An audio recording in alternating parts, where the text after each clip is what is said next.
തിരുവനന്തപുരത്ത് നടന്ന ലോക കേരള സഭയിൽ അവതരിപ്പിച്ച ആവശ്യങ്ങൾ അംഗീകരിക്കപ്പെടുമെന്ന പ്രതീക്ഷയിലാണ് പ്രവാസികൾ.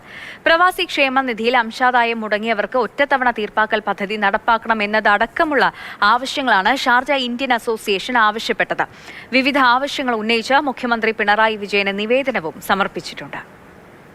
പ്രവാസി ക്ഷേമത്തിനായി നടപ്പാക്കേണ്ട വിവിധ പദ്ധതികളാണ് ലോക കേരള സഭയിൽ പങ്കെടുത്ത പ്രവാസി സംഘടനാ പ്രതിനിധികൾ ഉന്നയിച്ചത്. 8 ആവശ്യങ്ങൾ ഉന്നയിച്ചുകൊണ്ട് Sharjah Indian association general secretary P Sreeprakash മുഖ്യമന്ത്രിക്ക് നിവേദനവും നൽകി. ഇന്ത്യൻ അസോസിയേഷനിൽ സിംഗിൾ വിൻഡോ ഫെസിലിറ്റേഷൻ സെന്ററിന് അന്തിമാനുമതി നൽകണമെന്ന് ലോക കേരള സഭയിൽ പി ശ്രീപ്രകാശ് ആവശ്യപ്പെട്ടു.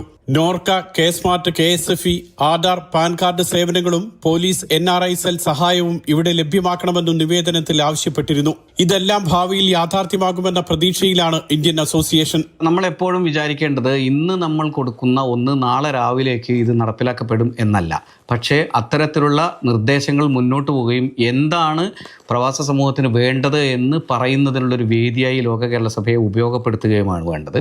പക്ഷേ ഞങ്ങൾ കൊടുത്തിരിക്കുന്ന ഈ നിർദ്ദേശങ്ങളിലുള്ളതൊക്കെ തന്നെ പ്രവാസ സമൂഹത്തിന് വേണ്ടതാണ് എന്ന പൊതുബോധ്യം ഉണ്ടായിട്ടുണ്ട്. KMCCയും ഇൻകാസും അടക്കമുള്ള പ്രതിപക്ഷ പ്രവാസി സംഘടനാ പ്രതിനിധികൾ ലോക കേരള സഭയിൽ പങ്കെടുത്തിരുന്നില്ല. ഇത്തരമൊരു ബഹിഷ്കരണം അനാവശ്യമായിരുന്നുവെന്നും ശ്രീപ്രകാശ് അഭിപ്രായപ്പെട്ടു.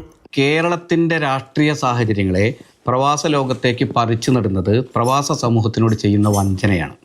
കേരളത്തിൻ്റെ കക്ഷി രാഷ്ട്രീയം എന്നത് പ്രവാസ ലോകത്തേക്ക് എത്തിക്കപ്പെടേണ്ട ഒരു കാര്യമല്ല.